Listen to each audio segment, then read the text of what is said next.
November 18th, 2025. You are 40 years old, and you are on a plane from Riyadh to Washington, D.C.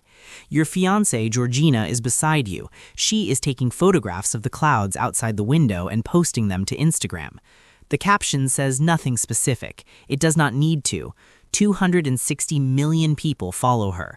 They will figure out where you are going. You are Cristiano Ronaldo. You have scored more international goals than any man in the history of football.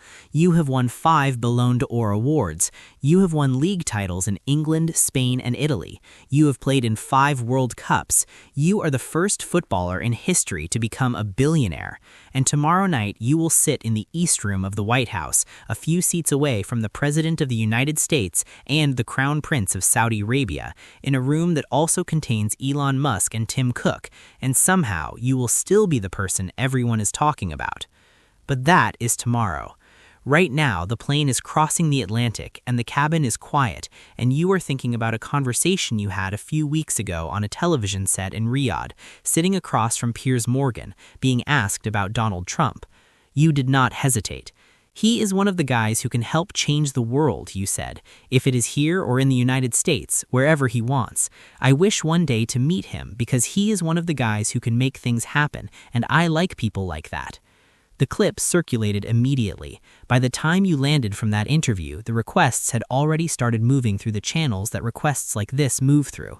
Your people to his people, your team to the White House, back and forth for 2 weeks. Now you are on the plane. You look out the window for a long time. Below, somewhere, is the ocean. You have crossed it many times.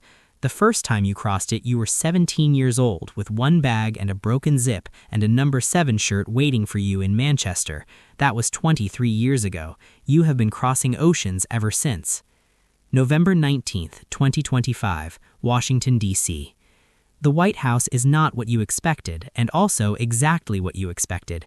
You have seen it in films, in photographs, on the covers of magazines.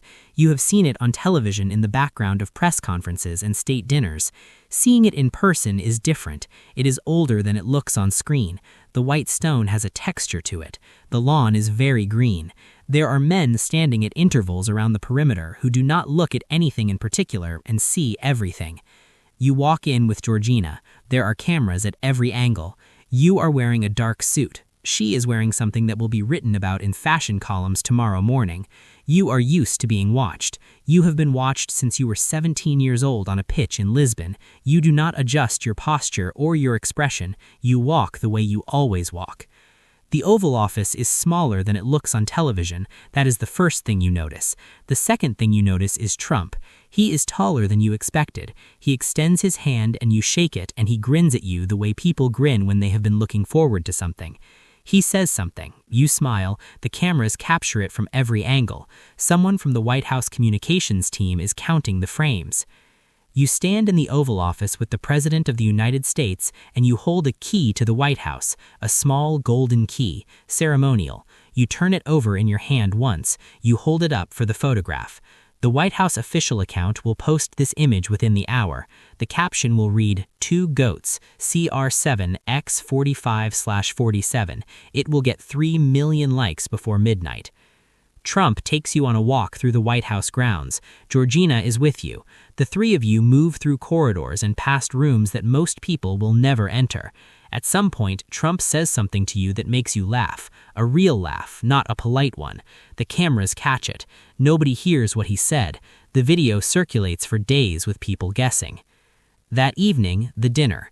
The East Room of the White House is formal and lit and very large. Round tables dressed in white linen, flags along the walls. There are officials from the United States and Saudi Arabia, business leaders, diplomats, people who run things. Elon Musk is here. Tim Cook is here. Saudi Crown Prince Mohammed bin Salman, who you have previously called our boss in Saudi Arabia, is at the head of the room. You are seated near the front, not far from where the President and the Crown Prince will give their remarks. You have called MBS your boss in an interview and meant it practically, not metaphorically. Al Nasser is majority owned by the Saudi sovereign wealth fund that MBS chairs. You have been the face of the Saudi Pro League since you arrived in Riyadh in 2023. You have scored 83 goals in 84 starts for Al Nasser. You have given interviews in which you describe Saudi Arabia as the future of football. You have been in promotional videos for the league, for the country, for the vision of a nation that is trying to buy its way into the global conversation. You understand your role in all of this. You have always understood your role in things. Trump speaks. He works through the room, acknowledging the people present. He mentions Musk. He mentions Infantino, the FIFA president, who is here ahead of the World Cup draw. Then he turns to you. My son Barron is a big fan of Cristiano Ronaldo, he says, and I think he respects his father a little bit more now, just the fact that I introduced you. The room laughs. You smile. Trump looks directly at you. Thank you for being here, he says. It's an honor. You take a photograph of yourself at the White House and post it to Instagram. Then, later, after the dinner, you write a longer post. You write it carefully. Thank you, Mr. President, for your invitation and for the warm welcome you and the First Lady gave me and my future wife. Then you add a line that your team and journalists and commentators will spend 2 days analyzing. Each of us has something meaningful to give, and I stand ready to do my part as we inspire new generations to build a future defined by courage, responsibility, and lasting peace. The post gets millions of interactions before morning. Not everyone is pleased. A sports commentator named Keith Olbermann calls you something unprintable on social media. Others follow. The political charge of the visit, the optics of a footballer at a state dinner with a president and a crown prince, the question of what exactly you are doing in these rooms and whose interests you represent, all of it surfaces immediately online and runs for days. You do not respond to any of it. You do not engage. You have never engaged with critics, and you are not going to start at 40. What you do the following morning is post one more photograph. You and Georgina outside the White House in the November cold, the building white and lit behind you. You are smiling. She is smiling. The sky above Washington is pale and clear. You are 40 years old and you have been the most famous athlete on earth for 15 years, and you are still finding new rooms to walk into. Before you leave Washington, you tell a reporter that people know you more than they know Trump. In the world, you say, nobody is more famous than me. You say it the way you say most things, not as a boast, as a statement of arithmetic. The plane lifts from Dulles Airport and turns east toward Riyadh. Below, the city gets small. The monuments, the mall, the white dome of the Capitol, the white stone of the building where you shook hands with the 47th President of the United States and held a golden key and laughed at something nobody else heard. It gets small, then smaller. You open your phone. The Instagram post has 40 million impressions. You put the phone face down on the seat beside you. You close your eyes. The ocean is below you again. You just lived it. Now share it with someone who thinks they already know this story.